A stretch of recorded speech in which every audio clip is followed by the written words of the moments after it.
Yo, yo, yo. Welcome everybody to Swish for Real. I got my boy Boogie Bob in the building. What's up, Bob? Yo, yo, yo. What's going on? Man, how was your week, brother? How things going on your end of the world? Everything's, when you wake up every day, you wake up breathing is a blessed day, my brother. That is a fact. And our special guest in the building from 1310 The Ticket, 97.6. I can't remember. 96.7. 96.7, my bad, brother. Donovan Lewis, man. How you doing, man? I am fantastic, fellas. How you boys doing? Man, same old. Trying to get it in, as you know. And congratulations to DeSoto, man, for winning the state championship, man. If y'all didn't know, Donovan commentates for him, man. They do a good job up there. I listen to them, and when I get a chance, man, you be off the chain with it. I appreciate listening to you. It's a lot of value, man. It's fun, man. It's 2 years in a row that they won state, and then I've been there for every game, man. So it is really cool seeing those kids just go out there and dominate, and just being a small part of those guys getting it in. But it's been a blast, man. I appreciate that. No worries, man. So today, man, we got quite a few topics we're going to be talking about. I know, sometimes even in radio, you have contract negotiations, and sometimes you want to extend those contracts, and we're going to kind of discuss how NBA players kind of do their contracts and how they negotiate it. But when you're trying to do a contract extension during the middle of the year, how does that really hurt an NBA player? What is the factors that make it a good thing or a bad thing? So we're going to start with you, Bob. What are your thoughts on NBA contracts and when it comes to mid-season extensions? Well, I'll leave some meat on the bone, but there's three players that come to mind.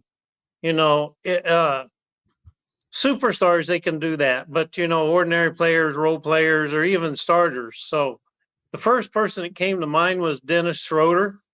Mm-hmm. He had a contract extension with the Lakers, and he turned it down, and he got a veteran minimum. He played a 1-year deal and was hoping to get more in free agency, and I think he's still on a pretty small contract. Then Nerlens Noel turned down a 4-year, $72 million contract for the Mavericks. Wound up signing a veteran minimum, and he's still on veteran minimum. And then the third one that came to mind, Christian Wood, a little bit overplayed his hand with the Mavericks. He was making $18 million, and now he's playing for the low-level exception. So, if you're not at the top of the heap and you get a contract offer, we all know about Jalen Bronson. He decided he'd test it, and he won. Yeah. We all know Dak did the same thing. But the number of players that aren't superstars that try that, there's more of them that lose than win. And teams end up with bad contracts because they overvalue wanting to keep their own players. So those were the three that came to mind: was Dennis Schroeder, Nerlens Noel, and Christian Wood. So you think that, especially thinking about Dennis Schroeder, did it hurt him a lot to the effect of where he didn't really get the kind of money he thought he was going to get? The contract, I think the Lakers offered him, was somewhere in the 10 to 12 million. And that's yearly, correct? Yeah, it was like a 2-year, 24 million, somewhere in their range. The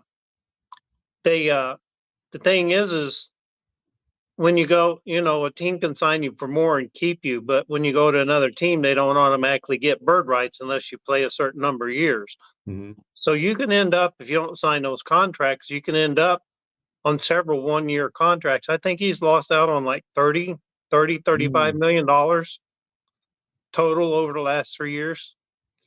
And so before you continue, can you give the audience the definition of the explanation of the bird contract?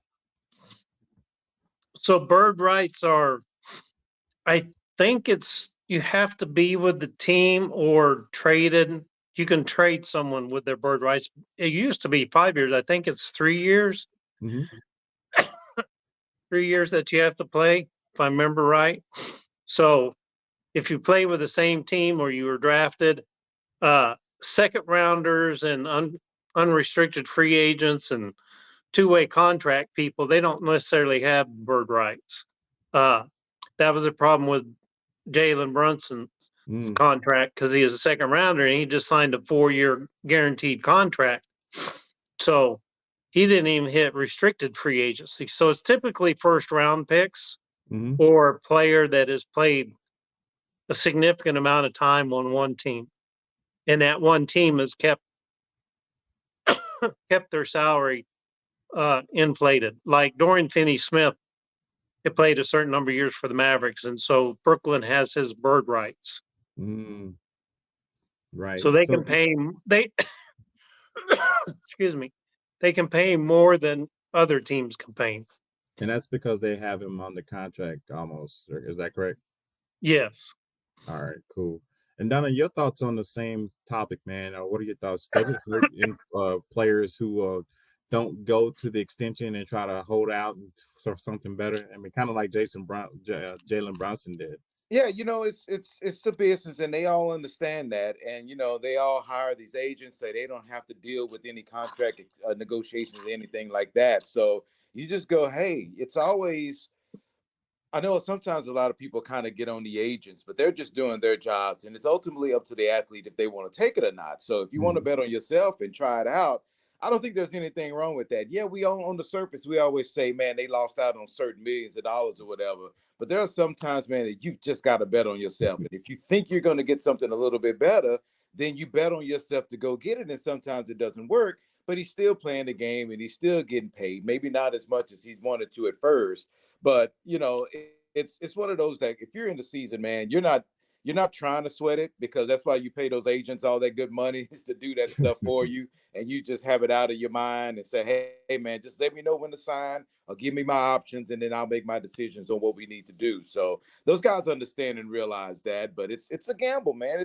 It's sports. It's a lot of money on the line, and sometimes you got to feel like, all right, I've got to go bet on myself right here to see if something better comes out. And while we think it's not the best situation, man, they could be in some sort of situation miserable as heck making all that money, and money doesn't cure everything. So, you work to try to get back, and maybe you'll get it back on the back end. You never know, but it's just those chances, man, in life that you're going to take. Yeah, I remember when Ray Allen was doing his own negotiations, man. That was an amazing thing to see a player do his own negotiations. So it's tough, dude. Everybody's going to tell you why they can't pay you this much money. And then you'll go, well, why the heck do you have me here if you can't pay me this much money? So it's a grind, man. If you're going to do that yourself, that takes a special person to try to get that done and still focus on the craft at hand to go out there and play every day. That's something. Nah, for real. Man, Ray Allen, I learned a lot just by watching him do what he did for his negotiations. So I know you've been peeping out a lot of these injuries that's been going on lately, and I know it's going to have some implications on a lot of the playoffs as far as these teams go. So our next subject, we're going to talk about Cat and LeBron and how their injuries will affect their team. And Donovan, we're going back to you, man. What do you think about as far as Cat injury and LeBron's injury? We'll talk about Cat first. How do you think that's going to affect them as far as their playoffs positioning? Man, they finally, I think Minnesota got to a point where they felt really good about what was happening. They have, Gobert and Anthony Edwards and Cat just playing the tails off, number one seed. And now that hurts when you pluck one of those guys out. But man, I ever since the summertime with FIBA, and Anthony Edwards seems to be breaking out into superstardom. And if there's anybody that can kind of carry the load while Karl Anthony Towns is out to try and make up some of the scoring that they're missing with him, it's that dude. Man, that block last night against Indiana is something I don't think I've ever seen on a basketball court before. Dude hit his head on the rim.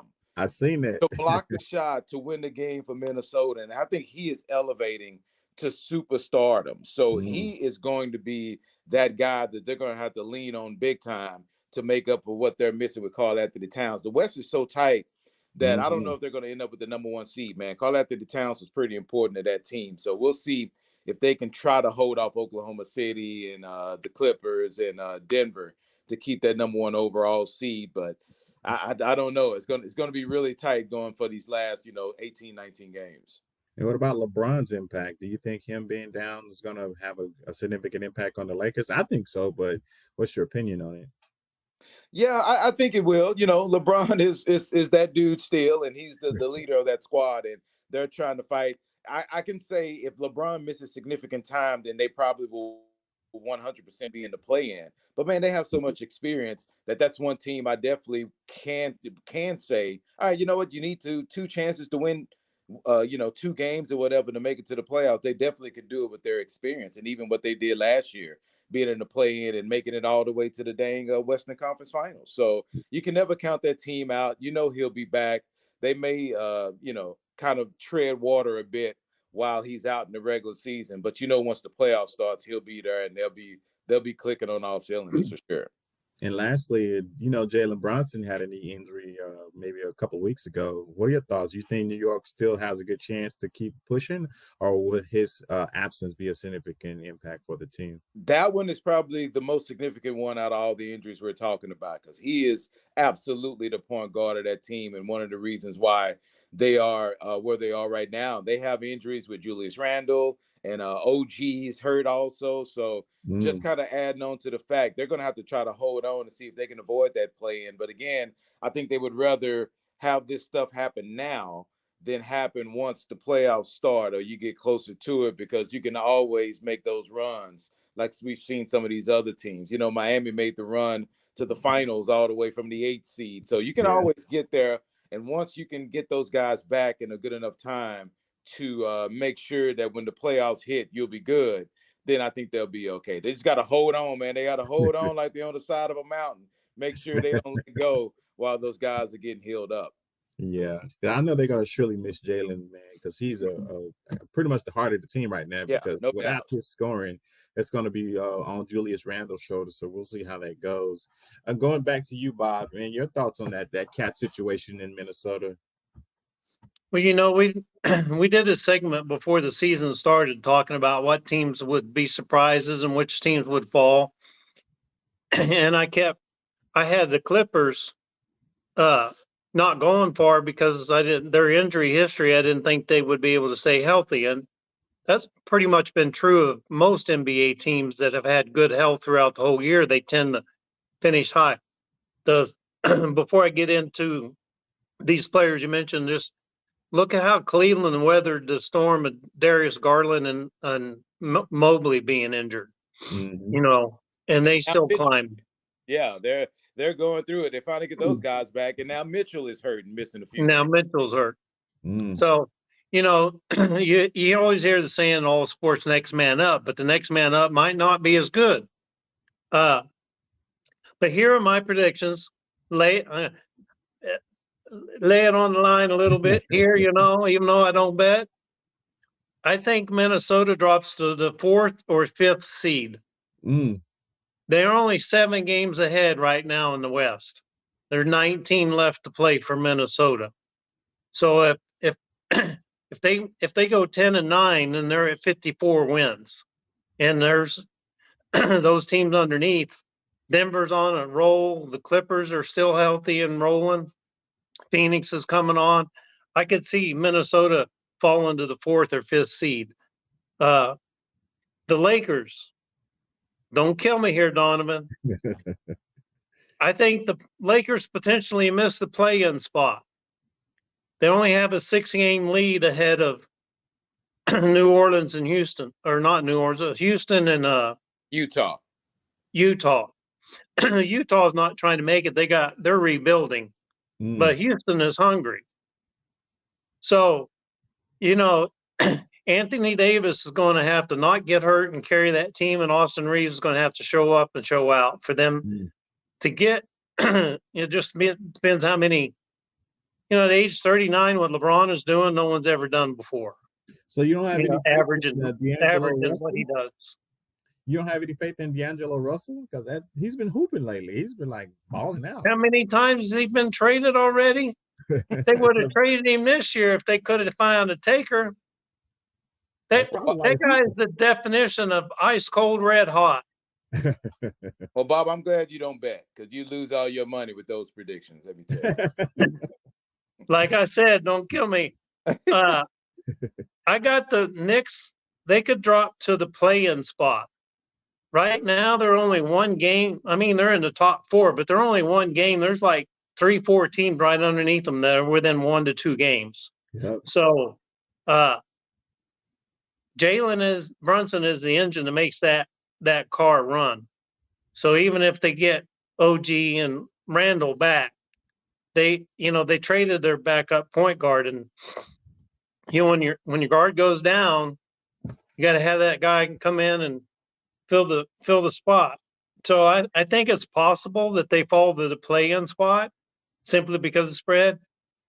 And you'll love this one, Donovan. Joel Embiid is hurt, and Tyrese Maxey got hurt. Tyrese only going to be out a little bit. But I can see the 76ers falling completely out of the playoffs if Embiid is not able to come back and Maxey misses more than a couple games. They've just been treading water, and they're one of those teams that the Knicks could stay ahead of. But, I think since Embiid's been out for so long, people forget that the Sixers have got Maxey and a bunch of just whatever. You think they're going to lose 15 games in a row, Bob? Not 15, but they were only like 2 or 3 games ahead of the last team to make a play-in spot. No. They the Knicks are at the 5th spot. Atlanta's at 10, and they're like 8 games ahead. There's no way Atlanta's going to make up an 8-game stagger. No, I'm talking about the 76ers, though. Yeah. I know they have the guys hurt, but they may fall into the play-in, but there's no way they fall completely out. They've gotten up. They built up way too many wins to fall out. That means Brooklyn will be the team that I have to jump up in the playoffs, and that ain't happening.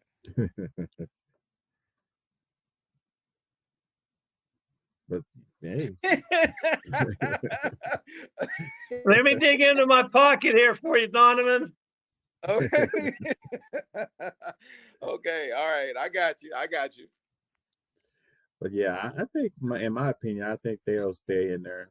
Philadelphia's not going to go anywhere. They're going to right the ship. It's going to be something, where maybe 6 or 7, in my opinion, but it's still to be seen. As far as the next topic go, I've been I talked about him earlier since he plays for Minnesota. Anthony Edwards been compared to Michael Jordan a lot lately, and some people say that might be his son, but I don't see how that's even possible. But hey, stranger things happen in this world. Donovan, can you kind of give us your opinion on how Anthony Edwards is comparable to Michael Jordan? Is it even close, or is he on that way? Because you stated he's on his way to superstardom. So what are your thoughts on that comparison? I think so. I mean, I don't understand why we always love to compare our athletes of today to the athletes of past. Just let that dude make his own path and do his own thing. He's a really good player, and I think he's taking that next step to being a leader on his team. And I think that's kind of the natural progression of guys like that. He was a 1-1. And when he was drafted 1-1, I think a lot of people kind of threw their hands up saying, this kid out of Georgia seemed like a weak draft or whatever.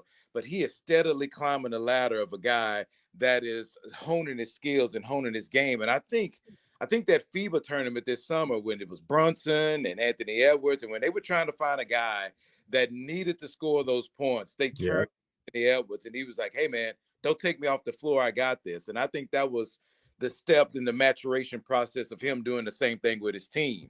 Comparing him to Jordan, I think that's unfair to him. It's way too early in his career to do something like that. But that dude can fill it up, and that dude can take over games. And now you're going to see how he is without one of his big dogs. We call Anthony Towns being out for a month or so. And you'll see his progression of the game against Atlanta. He scored 44, and I think he rolled his ankle, went out, came back, scored 44, and jumped as high as he's ever jumped before in his life on that last block to secure the game. So I think when you talk about his game and you try to compare him to other players that have played in the past, Jordan may be a little bit too high to go. But if you talk about, a guy who can just kind of fill it up and take over like McGrady or Vince Carter when he was in his scoring days or things like that, I can kind of see it more like that until he gets a little more skins under his belt and Minnesota starts winning more in the playoffs and doing things like that. Then maybe you can start talking about him being comparable with Jordan. But man, that's he has a long way to go before he's even mentioned in the same breath with Jordan. So when I was thinking about it, he reminded me a lot of Dominique Wilkins, man. I don't know why, but him and Dominique Wilkins have so much similarity as far as Yeah. game winner. So that's who I thought. I wasn't thinking Jordan at all.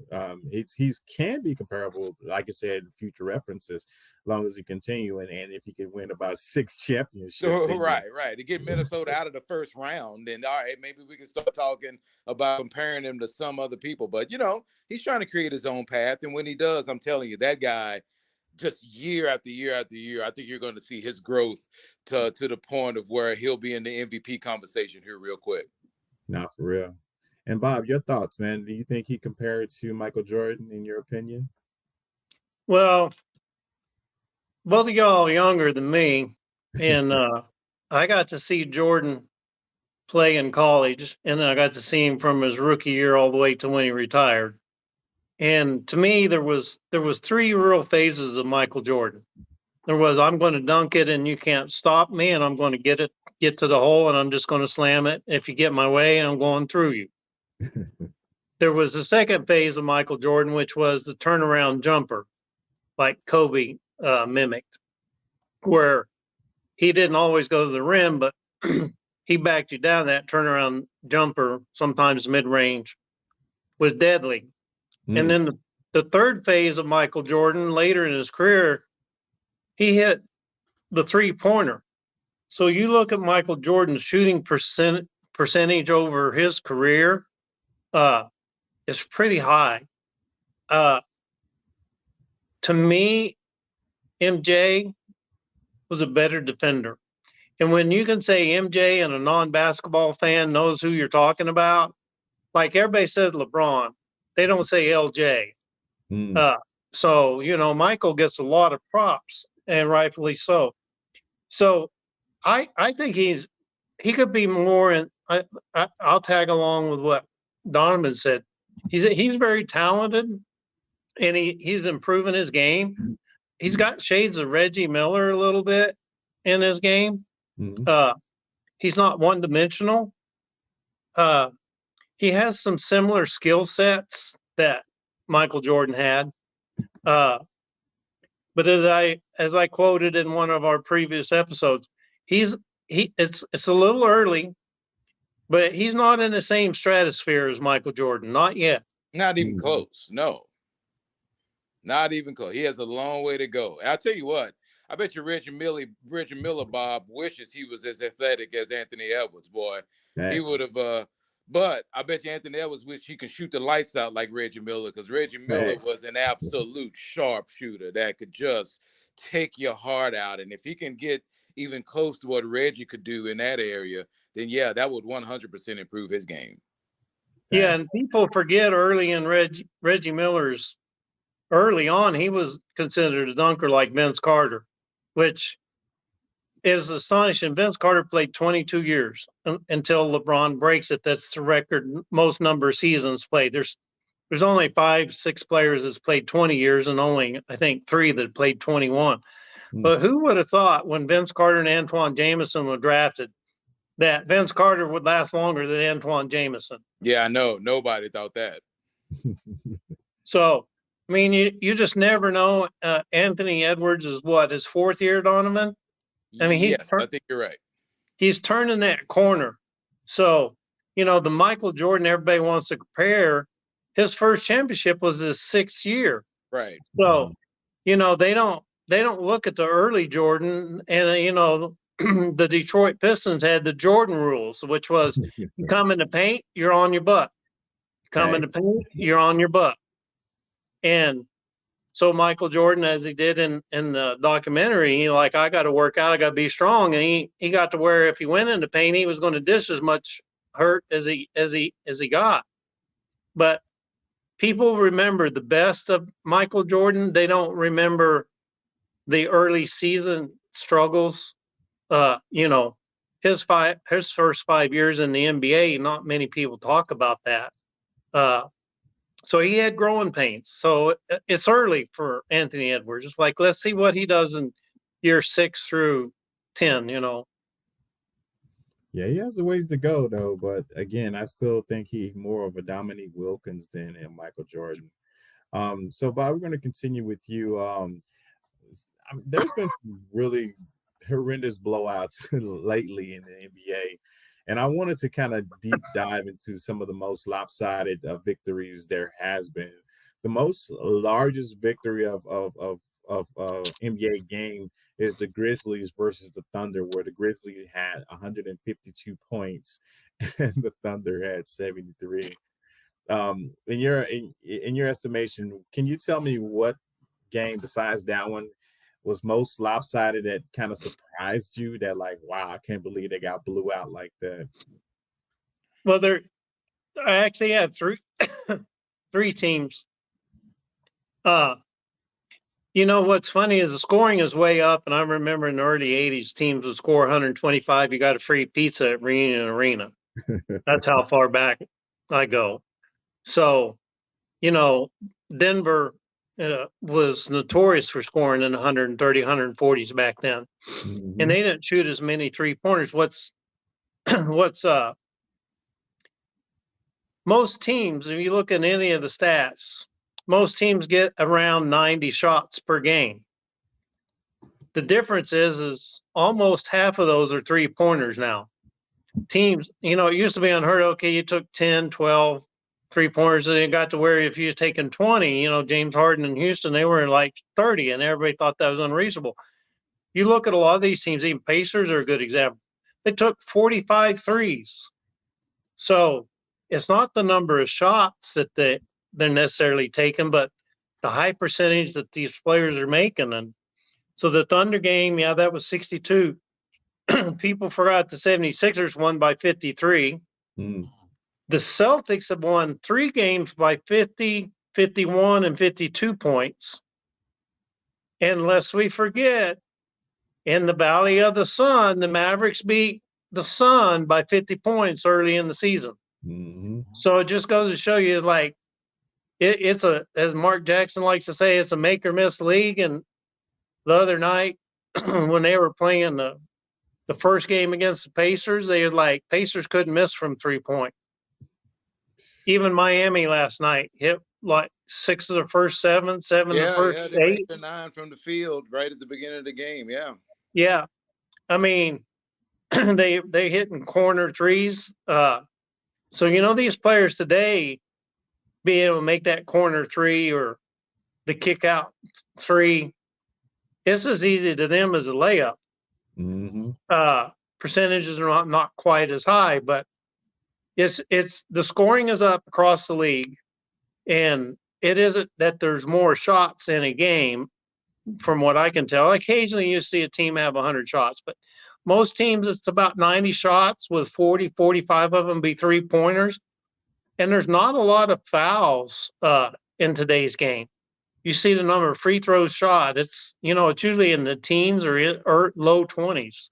So these blowouts, once you get behind, a 20-point lead in the NBA today is like a 5-point lead back in the 80s.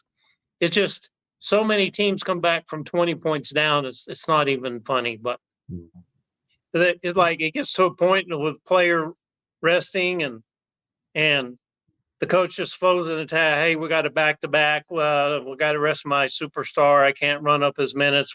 We don't have no chance. And boom, they only play the fourth quarter.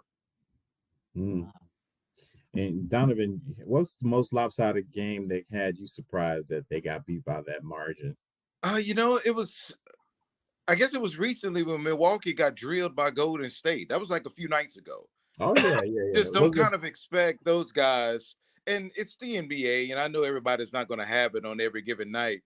But then you'll see a really good team in Milwaukee that seems like they're getting their act together, go to Golden State, and you kind of pay more attention to it, especially if you're a Maverick fan, because, Golden State is around the area when you're watching, standing, scoreboard watching and seeing what they're doing. And just to see them kind of dominate Milwaukee like they did kind of made me throw the eyebrow up a bit and go, man, it's just, this league is just so unpredictable because you're right.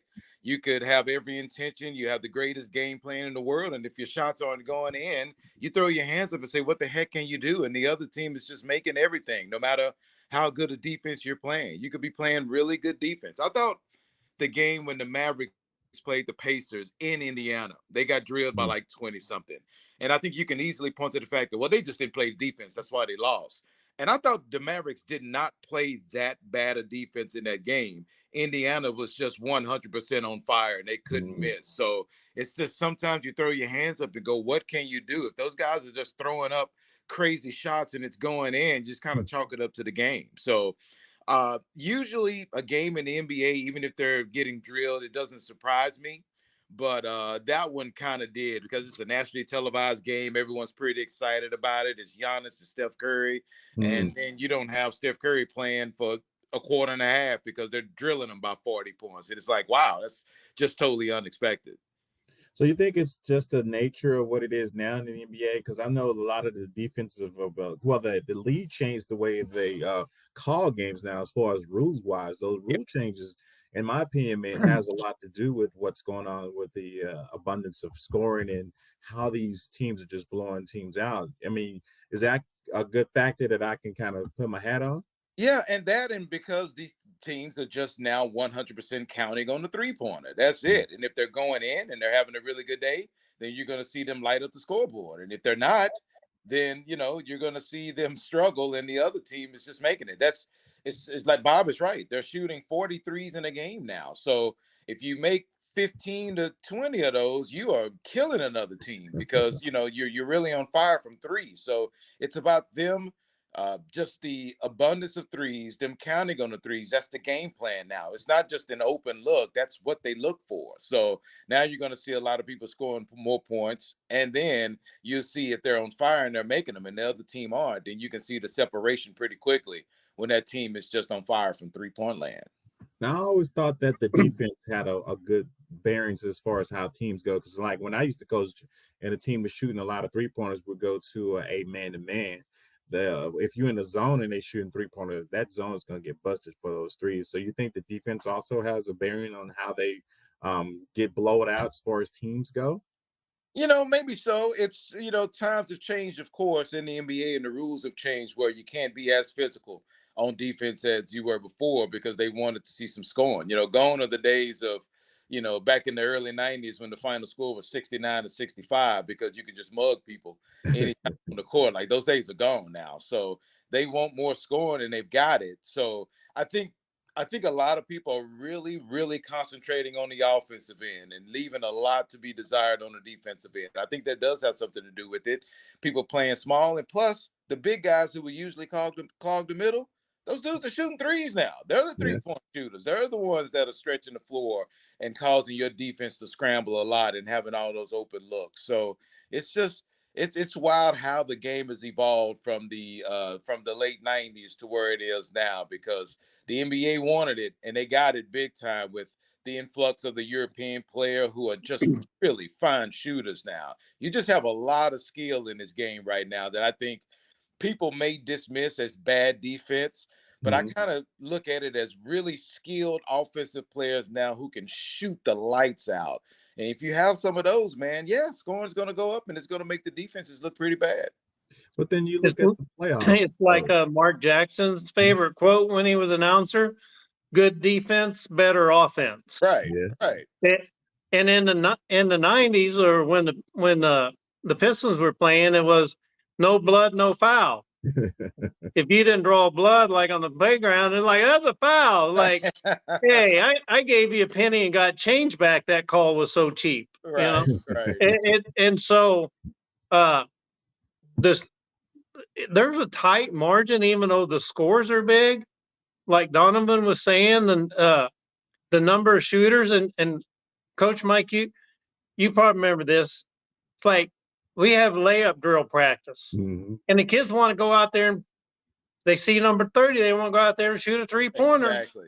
So you got a decade of players in America that come up and they see Steph Curry and Dame Lillard shooting half-court shots, and they want to do that. They want to be the hero. So it doesn't surprise me. They used to call Doug McDermott McBuckets, Yeah. and Look at he don't McBuckets. even hardly get any playing time. And he's a really good shooter. Herbert Davis played for a lot of teams, even Yeah. played for the Mavericks. He was considered a good shooter. George McLeod, but the number of threes that I think Luka last night passed 200 threes already for the season. Mm. I mean, but Steph Curry hits like 400 in a year. Right, right. But that's kind of like baseball, where 20, 30 home runs was considered normal. And if you hit 40, you were a superstar. And then all of a sudden you had 3-4 years where 60 home runs, 55 home runs, 70 home runs, then 80. So you got a decade of players coming up that have watched Stephen Curry, and they don't want to lay up. And James Harden, that was Houston. A 3-year layup, no midcourt. Right, right. That's those analytics. Yeah, it's either the 3-point shot or a dunk, and that's it. Hey, I'm about to go get a charger for my phone. I'm a exit the camera. I'll be right back. All right, cool. So, Bob, let me ask you this question though. So, like in the playoffs, you don't see a lot of lopsided victories. So, I think it's more along the lines of the defense to more honed in when it comes to the playoffs. You agree with that? I do agree with it. The main reason the defense is better is you're playing the same opponent. I mean, you got 82 games. You're scouting one team, you're scouting another. And usually whoever you played in the playoffs, you have a little bit of familiarity. Mm-hmm. But there's like Indiana's leading the league in scoring and in pace. And the one thing that's always been true in the NBA is when it gets to the playoffs, the deeper you get, if you have no half court game, then you typically are going to be an out. Well, not an easy out, but teams that can play half court, the pace slows down. There's less turnovers, so there's less easy buckets in a playoff. There's a lot more switching. There's a lot more in-your-face guarding. Mm-hmm. Like the ridiculous shot that Doncic hit after Lively tipped it out to Kyrie. Kyrie quickly passed it to Luka, and Luka just knew where he was on the court, turned around, shot nothing but net. Not even a bank shot. Was that the New York game? No, it was last night's game against Miami. Okay, got it. Yeah. But so teams that can play pace during their regular season, yeah, that helps to get some easy buckets and get that transition defense. The Showtime Lakers, one of the few teams that would run and gun in the playoffs. But half court rebounding, I can't stress enough, defense does not end until you rebound the ball. Mm-hmm. And so you see a lot of these games, teams are getting 4 and 5 shots in one possession. And I know for me as a coach, that drives us crazy when you can't get a rebound. You play great defense and you can't get a rebound. I'm like, you give a team 5 shots, I guarantee you they're going to hit one of them eventually. Yeah. But playoff basketball has 2 different things. The intensity is much higher. The scouting, you can really hone in. You can't, like every team's got one player you can't stop, but you can kind of keep them at least at their average, and you make the other players beat you. So I think it's the fact that, let's get through 82 games and pace and get some easy buckets. But when it comes playoff time, it's more half court. And I think that's where coaching matters also, because you can play people off the floor in the playoffs. And it's so funny because Gobert is a defensive player of the year candidate throughout the whole year. And when the Mavericks played Utah the year they made to the championship series against Golden State, mm-hmm. they made it to where they could not play Gobert because Luka was hunting him down, up back on Gobert and just wearing him out. So you have a 7'3" guy that can rebound his butt off, that can block shots all over the place, and you can't play him because he's getting hunted down, because that's really good coaching. JaVale McGee is another guy that could help you out during the regular season, but would get played off the floor. The Mavericks did it against Phoenix when they played them in the next series. Yeah, Zubac. coaching and it slows down, and it's not about getting up and down the floor. It's about executing your offense. So I love playoff time, man, because that strategy comes in, and it's not just about, people don't care about 82, man. It's game 68 of the regular season. They don't care. They're just ready to go out afterwards and just get back and get it done. But when the playoffs come around, man, it's a whole different ball game. And that strategy comes into play, and those players get to go out there and show what they really have, man. I love playoff basketball. Facts. And my favorite lopsided Luca playoff. against in Utah in that series, Luca was kind of like Zeke. He's like, I see Gobert, like, let me eat. Was also Bronson was the same way. They played Gobert off the floor, and that dude is a defensive player of the year, all-star, almost every single year, and they played him off the floor because it's playoff basketball. So it's always great. Yeah, and I was gonna say my favorite blowout game in a playoff series was the Mavericks against the Lakers, the Mother's Day Massacre. Oh man, oh my God. Yeah, I was in the building for that one and just loved every second of it. Loved every second. Couldn't believe that that's the last game Phil Jackson ever coached. Yeah. Two players intentionally fouled so they get kicked out of the game. They didn't want to be a part of it anymore. You know what, Coach Mike, at the Mavericks and the Phoenix Suns in Game 7 of the playoff series a couple of years ago. That may be 1A of my favorite blowout playoff games. With Luka, yeah. Absolute crap out of Phoenix in that game, and I watched every second. Usually in a blowout, you turn the TV off. The game. I wanted to see that to the bitter end, baby. I wanted to see Phoenix slink off the floor because they got their butts absolutely rocked on that one. That's 1A. I'm with you. I like the Lakers and the Mavs as 1, but Mavs Phoenix is definitely 1A. Yeah, I agree with you because I remember right there with you, Donovan. Yeah, Booker went out the floor. He was so pissed. I remember that. But we're gonna move ahead, man, to the next subject, man. Speaking of playoffs, man, this next guy, we're gonna take a deep dive into his career, man. He has been like one of the most phenomenal players as a rookie in the playoffs and won a championship as a rookie. Donovan, your thoughts on the career as we deep dive into Magic Johnson? And I know you grew up in the 80s just like I did. I didn't get a chance to watch a lot of basketball back then, but give me your thoughts of you watching Magic Johnson as a kid and as you grew. Man, it's funny because I won as Bob is making his bets for the playoffs. I won my first bet ever against my mom against the Lakers and Celtics in the finals when Magic hook shot to win it. I said, so wait. Your mom watched basketball? Huh? Your mom watched basketball? Not a lot, but I don't know why she was watching it with me at that particular time, but she was. And I said, Mom, I bet you $5 the Lakers make that shot and win it. She's like, okay, yeah, it's a bet. And so your mama wanted to steal your lunch money. That's right. What was that? I can't remember what year that was. So yeah, she wanted to take everything I had. I couldn't buy my Polo cologne with that money. But yeah, man, Magic was like, it's sometimes a lot of people will say, you know what, you're just kind of talking out of your butt when you talk about people and their impact on the sport or whatever. But Magic saved the NBA. Magic and Bird saved the NBA at that particular time because, man, when I was growing up, you had to watch the NBA Finals on tape delay. They didn't show it live.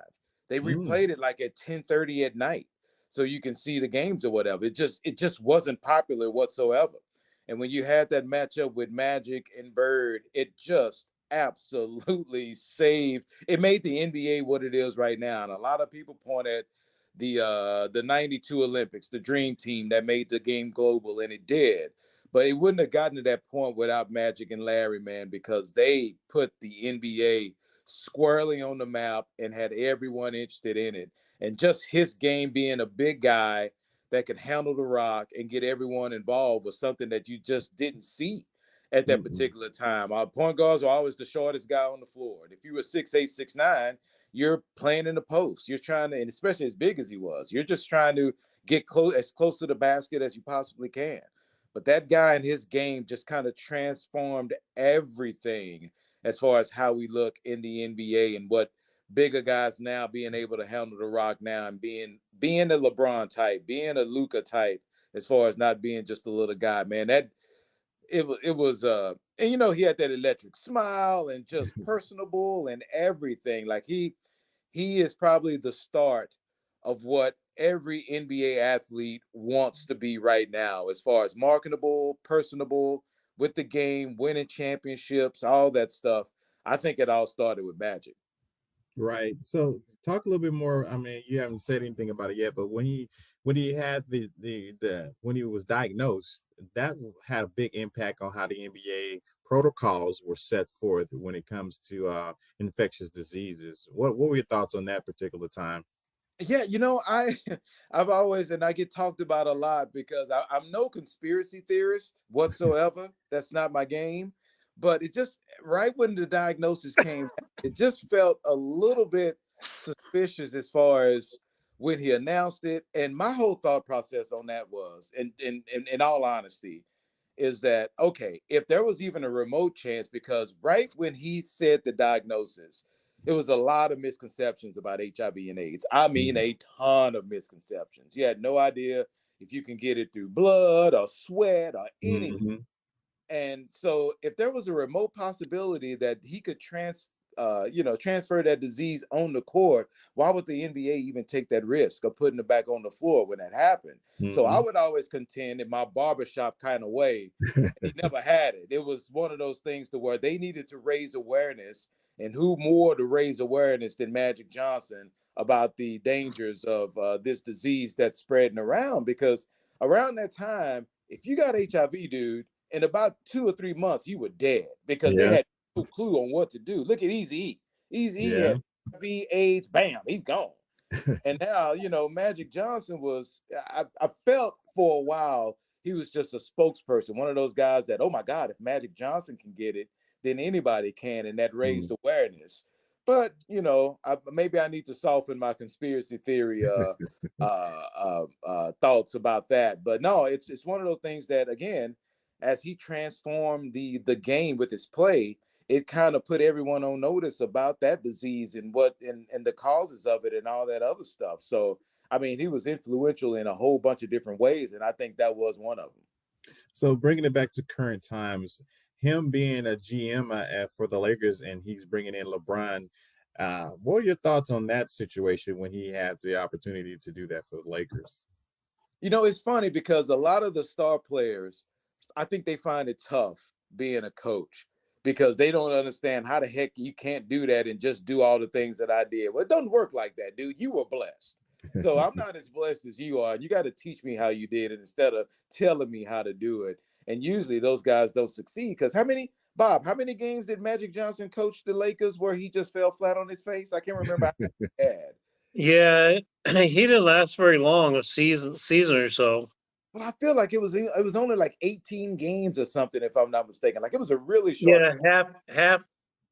He came in like half the season.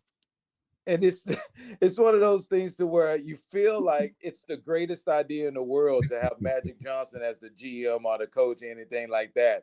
But you think like, oh my God, no, that is not the way to get it done, and there's no way that he's going to succeed. But they found that out pretty quickly, and he's now more into owning things, which seems more suited for him. He has all that bread, so you own the Dodgers, own the Commanders. Like he's a big influence in sports now, not just basketball. Yeah, for sure. Bob, swinging it over to you, man. Your thoughts, and I know you probably have a little bit more extensive memory of far as Magic Johnson's impact on the NBA during the '80s. Give us your Oh thoughts yeah. on what you've seen. Oh yeah. You take no dose and stay up till 2:33 in the morning just to watch Magic and Bird. Absolutely. I mean the '78 NCAA finals game when he kept throwing the Kelser for slam dunks, because and Larry Bird beat my team, the Oklahoma Sooners. But I Mm, want to talk about, we kind of touched on a little bit. I want to talk about Magic Johnson, the person, uh, because you can fill up the stat sheets and people still hate you. But the mm, the the Magic Johnson had an infectious smile. I Whether they agree. were winning or losing, he had a grin from ear to ear, and it wasn't like he didn't talk to the refs or tell the refs. And, if they used to say in practice, people got headaches and we'd call them concussions now because players turn their head. Magic would zip a pass right at their head. He's like, don't you ever turn your back to me. He's like, I'm going to see you open even though you don't know you're open. Mm. And, so LeBron has some of the, I think he's more Magic-like than he is MJ. Absolutely. Luka's probably more like Magic. Yep. But his infectious smile, you just wanted to root for him. Even if you hated the Lakers, you wanted to root for Magic. Not me. And the second thing I want to talk about, and Donovan alluded to this, his investment in the community. Mm-hmm. So people know that he's part owner of others. But before he was part owner of the Lakers, he had to give some of that up, the coach, and then bought back in. He invested in, Compton, and he built movie theaters and businesses that help the community. And we're not talking about just any community. We're talking about the impoverished, below the poverty line. He built businesses that help the community grow. Mm-hmm. And that used to get talked a lot about Magic because they're like, why are you wasting your money on that? Don't you know that's the poor part of town? But he literally transformed parts of LA just because he invested his money not in some cause or some charity, but in a business and teaching people how to run a business so they could be successful. Mm. And then the third part, before I get into his talent, they used to call it the age rule. Now they just call it the open wound or cut rule. Mm-hmm. He, in the early 80s, people don't know this, but the groupies, the females would follow all the NBA players. That's why Sean Kemp had like 9, 10, 11 kids and only one wife, Man. The NBA players slept around. And it wasn't until he married, I think his wife, isn't it Donovan, his name's Cookie is his wife? Yep. Yes. And when they went to file a marriage license, they got a blood test. And that's how he actually found out that he is HIV positive. Mm. Didn't know that. And then we talked a little bit about this last week on the show. He changed the game. To me, he and Bird were the quintessential definition of a generational player. Mm-hmm. You think about it. He came in the league in 80, and here we are in 2024, and now you've got LeBron's been playing 20 years, but you're talking 20, 30 years. Jalen, a poor man's version of Magic was Jalen Rose. But you went 20, 25 years before you had a guy over 6'5", 6'6" playing point guard. Most of them were like Kyrie, 6'1", 6'2", or Kevin Johnson, 6 foot, fast. I don't even think Allen Iverson was much over 6 foot, if that. Mm-hmm. So you went 20 years, and now you're seeing a plethora. Cade Cunningham is another guy that's, 6'8" point guard. And these guys aren't just tall. I mean, Luka is a big boy, even after losing weight. And people forget when Magic scored 42 points in the Game 6 winner in 1980 at playing center because Kareem Abdul-Jabbar was, people forgot just how big, just wide and big and strong Magic was. So to me, he was a generational player. And then I was in LA in 96, and I got to see the playoff game. It was the year Magic came back. They were playing the Rockets. Mm. And we all know what the Rockets did. But imagine this. Magic was out of the league for 5 years. 5 years. At age 36, he was 5th in the voting for 6th man of the year, and he played power forward. Mm. 5 years out of the league. And he averaged 18, 19. To give you some of the other set, 12-time All-Star, 13 seasons, 12-time MVP candidate, 3-time MVP winner. Mm. Career, everybody says, well, Magic wasn't a good shooter. His career field goal percentage was 52%. Jeez. 52%. And I didn't take a lot of threes then, but he hit enough. I mean, even at, you just didn't have point guards hitting 50%, but his career field goal percentage was 52%. He was multi-dimensional. He could play any position. He was a great defender. He was an elite passer, as we all know.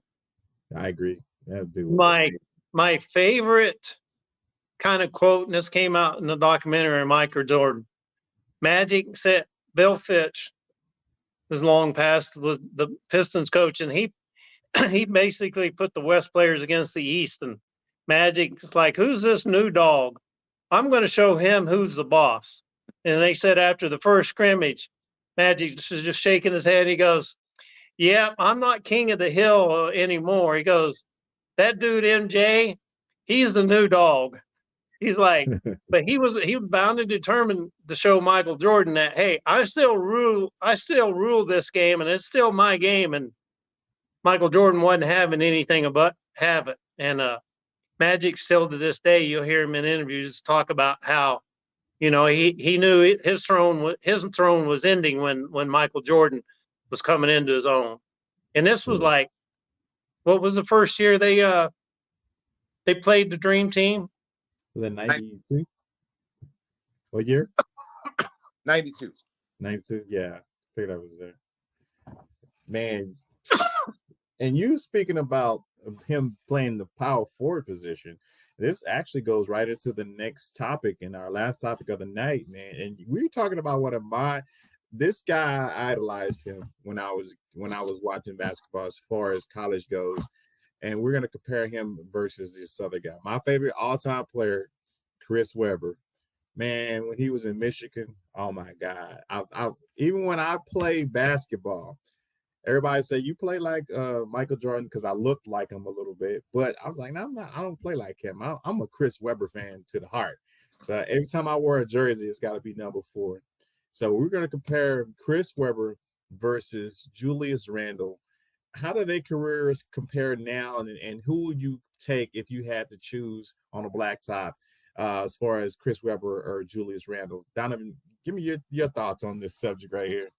Man, I don't even hesitate. It's Chris Webber.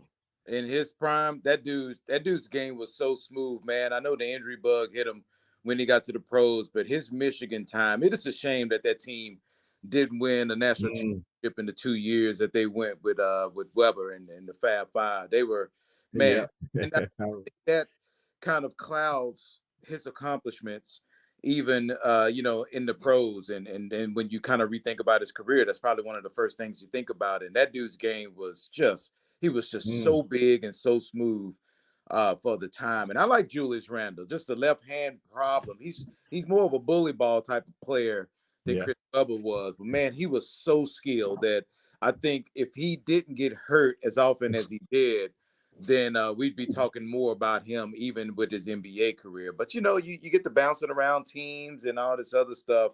It feels like it kind of, you start kind of not thinking about what he accomplished in the league. But, man, I love Chris Webber's game, and I'd pick him 10 times out of 10 over Julius Randle. With no disrespect to Julius Randle, but give me Chris Webber any day of the week. So what do you think about his career when he went to Sacramento? You think he kind of blossomed, or was he blossoming as a Golden State Warrior? No, it was definitely Sacramento. It's a shame that those teams didn't win the championship because their home court advantage was outrageous. That piece with the cowbells and all that was incredible. The Mavericks had to run into that buzzsaw one year in the playoffs and got drilled. And it's you start thinking about really good teams that didn't get an opportunity to win a championship. And I think those Sacramento teams of the early 2000s should probably be towards the top of that list because they had everything. And they had a huge lead in Game 7 over the Lakers before the Lakers came back and got them that series. But, man, I thought his Sacramento time, that whole team put together was just, I thought they could have been dominant. Wasn't that Rick Adelman's team at the time? Yes, with Pager and Vlade and Chris Webber, and I know I'm missing a ton of people. Bibby. Yeah, Mike Bibby. Bibby. Doug Christie. Dude, that team had a lot, and they just could not get over the hump as far as making it to an NBA Finals. But they were always in the mix, man. Those were teams, and I just don't root for people for the heck of it. I don't say, hey, man, these guys should have won, or man, they deserve a ring and all. You got to earn all that. It's not about it. But those teams being in the mix around that time, his Sacramento years, man, those teams were out of sight. They were really good. And they kind of remind me of Run TMC for when Golden State had them guys. That's what Sacramento remind me of during that time, because they had your point guard, Bobby Jackson, coming off the bench. It was Chris Webber just the anchor of that team, man. And you're right, man. If he would never got injured, he would probably had a championship by now. Yeah, man. He had about a 3 or 4 year stretch of being, a perennial all-star, talk of the MVP, probably top 10 in MVP and all that. So those Sacramento years that he had, they were really good. And it feels weird because that dude lasted a long time in the league. And we don't think about that a lot because, after Sacramento, it was just kind of here and there. He went to Philly. He went to Detroit. He played in Golden State. But, man, those Sacramento years, man, he was on top of his game right there. Gotcha, man. That was an amazing player. Bob, your thoughts on the comparisons between Chris Webber and Julius Randle? I agree with a lot of what Donovan said, and the only thing I could think of was Big Shot Rob. If Big Shot Rob don't hit that 3-pointer, then the Kings go to the finals. They may have a championship. Yeah, you're right. Let me give you some stats before I tell you who I would pick. And by the way, when Julius Randle, when he drafted, the comparison they listed, they called him a Wayman Tisdale. Okay. When he came out of high school. I can see that. So here's Chris Webber's Rookie of the Year. 5 times he was an MVP candidate. 5-time All-Star. NBA first team once, second team twice. 17 seasons, as Donovan was saying. He played a lot. I mean, most people didn't play but 12 years. The average NBA career is about 4 or 5 years. 17 seasons. 18,677 career points. He's 97th on the list. Look, here's career averages: 20.7 points a game, 9.8 rebounds per game, 48% field goal percentage, nice. 4 assists, 1.4 blocks.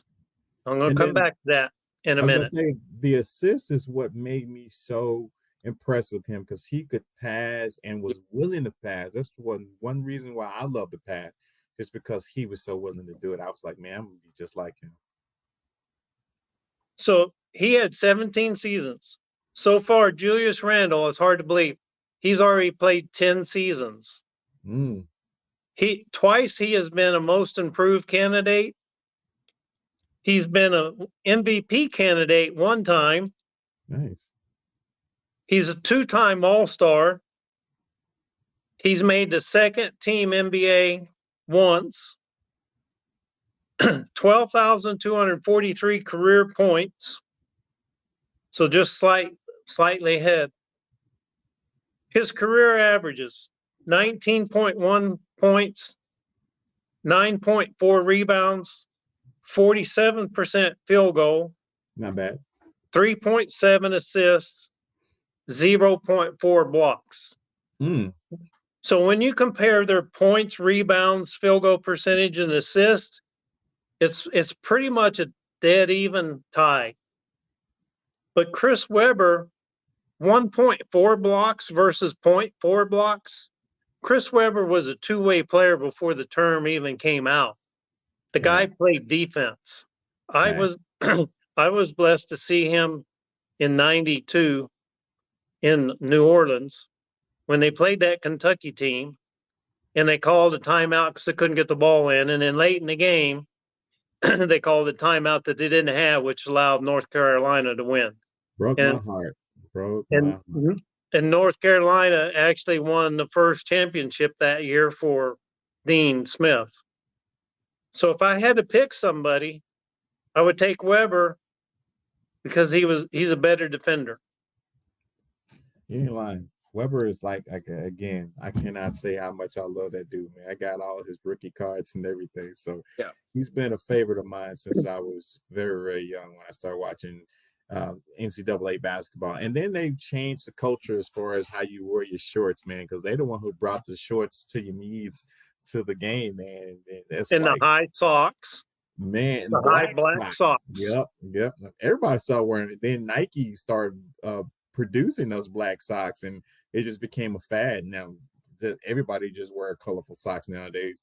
They made a lot of headway as far as culture goes and style as far as basketball goes. And again, So can you imagine the Fab Five today, what they would get in name and likeness money? Oh my God. Yeah. They would be they'd be raking it in. Yeah, NIA would be they'd be killing it, man. Yeah. So when I looked up these stats, it's surprising how close that their career averages are. Their games are not that similar. Their skill sets are similar. But when it comes to, as Donovan said, bully ball and a power forward where I'm just going to go right on through you, there's not many of those kind of forwards in the game anymore. And there weren't that many when Chris Webber played. You know, Detroit had a few. They had Rick Mahorn that just knock your block off, but really couldn't score, or Dennis Rodman who could rebound and run for a fast break and a dunk or so. But as far as skill down low, that Chris Webber changed the game in that way because that was more your small forward, like your Adrian Dantley and Mark Aguirre, that back to the basket, post up, or hit you outside. You know, you just didn't see. James Worthy was probably the only power forward I could think of that had that kind of a game that Chris Webber played. But 1.4, a career average of 1.4 blocks a game. What I think, Donovan, you probably know this. What, maybe 10 players in all of the NBA right now that even have over 1 point blocks a game? Oh, you may be right about that. Yeah, blocks aren't just a huge part of the game now. You may have a few more, but yeah, no, it's Weber's game was clearly, I thought, underrated a ton as far as when he played, and I don't know why, but I just never thought he would. He was never in his game, 25 and 12 or anything like that. He affected the game, and he was just so damn smooth to me, Mike. I know that's why you loved him too, man. He's just back to the basket, man. That dude had the moves to do that. Can turn around and dish the ball to anybody else cutting. Like, I thought his game was all around, and yeah, the injuries kind of hurt him a bit. But man, I'm with you. I love Chris Webber's game also. He probably was one of my favorite. He was my favorite out of those five guys. And I'm a local kid, so I love the fact that Jimmy King went to playing. He was a local kid, but and when you watch him, you knew that Chris Webber was the absolute star of that thing. Nah, he was going to be a superstar in the league for sure, and I appreciate his game. And again, I learned a lot. I played like him. I modeled my game after him when I played, so it was amazing to watch him. Man, guys, this has been such a good conversation of basketball. NBA is my favorite. And I know, Donovan, I know you love the NBA because we hear it all the time. Yeah, Norm said it all the time. That's right. Yep. And Boogie Bob, man, my stat man, he be on it, man. Today was again a great show. I appreciate you guys coming on. So Donovan, let the people know where they can see you at social media wise, and just give them your handles and all that good stuff. On Twitter, it is @GreatDonovan if you want to look me up, and Instagram is @Donovan Lewis 1310. So I don't do a ton of posting, but when I do, I try to post as funny as I can. So we'll just share some pictures and have some good time. So and listen to the show, man. We're on Monday through Friday, 10 to 1 every day on the ticket, 96.7 FM, 1310 AM, or look us up on the stream. And myself and Matt McLaren, we try to entertain and inform the whole time, man. So we're having a good time on the show. And I always appreciate you, Big Mike, man. You always look out for me. You're always checking in on me, man. And I really do appreciate that. And Boogie Bob sent me a couple of inspirational texts and all this stuff, man. So I appreciate you fellas, man. That's good looking out for real. Got you, man. We appreciate you, bro. Yeah, man. Boogie Bob, where can the people see you at, man? Give me your handles and social media. Well, the only social media I'm on is Facebook. You can put in Boogie Bob or you can put in Bob Schmidt, but my predominant is right here on Swish for real. Nah, for real. Guys, it's been a String great music. show. String Man. music, baby. Let's go. Right? Been a great show, man. Enjoy your weekend, Donovan. Appreciate you coming on. Bob, have a blessed one. Hey, we checking out Swish for real, man. You guys have a great one, man. Peace.